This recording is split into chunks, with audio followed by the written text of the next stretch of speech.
Саламатсыз ба? Менің есімім Спанкулов Маулен. Спанкулов заңгерлік компаниясының негізін қалаушысымын. Бүгінгі біздің видеомыздың тақырыбы коронавирустың вакцинасын қабылдау міндетті ме?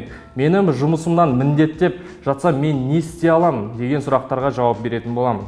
Қазақстан Республикасында вакцина қабылдау әр адамның өзінің еркінде. Ол туралы Қазақстан Республикасының халық денсаулығы және денсаулықты сақтау туралы заңының 77-ші бабында көрсетілген. Яғни әр адам профилактикалық прививкаларды қабылдауы, қабылдамауы өз еркінде деп жазылған. Осындай прививканы қабылдамасаңыз, ешкім сізді қылмыстық немесе әкімшілік жазаға тартпайды. Кімде-кім сізді осы вакцинаны қабылдауға міндеттеген жағдайда, ол сіздің құқығыңызды бұзушылықпен тең болады.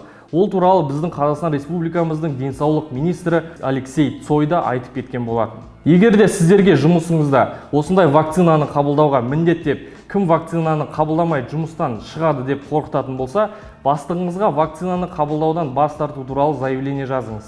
Кейін қандай документке сүйене отырып, осы вакцинаны қабылдауға сізді міндеттеп жатыр, соны сұрайсыз. Егер де сіздің бастығыңызға, компанияңызға сондай документ мемлекеттік органдардан келетін болса, сол документтің копиясын алып алыңыз. Осындай документті алып алған соң, сол мемлекеттік органдардың үстінен арыз жазасыз. Тағы қосып кететін жағдай, өзіңіздің еңбек шарттарыңызды, яғни трудовой договорды қарап шығыңыз. Егер де трудовой договорда осындай вакцина қабылдауыңыз міндетті деп жазылмаса, сіз тікелей мемлекеттік еңбек инспекторына барып, сіздің компанияңыздағы бастығыңыз немесе компанияның өзі сіздің құқығыңызды бұзып жатыр деп жалоба жазсаңыз болады. Сонымен қатар, егер де осындай қорқытулар бірінші рет болып жатса, Қазақстан Республикасының қылмыстық кодексінің 362-ші бабына сәйкес өзінің мәртебесін қолдану туралы заявление прокуратураға, сотқа жазуға құқығыңыз бар екенін есіңізде болсын. Егер де сізді осылай заңсыз жұмыстан шығарып жіберетін болса, прокуратураға, сосын сотқа тікелей арыздансаңыз болады. 100% жеңесіз. Егер де сіздің трудовой договорыңызда сіз осындай вакцина қабылдауға міндеттісіз деп көрсетілген болса, сіз мынандай документтерді сұрауға міндеттісіз.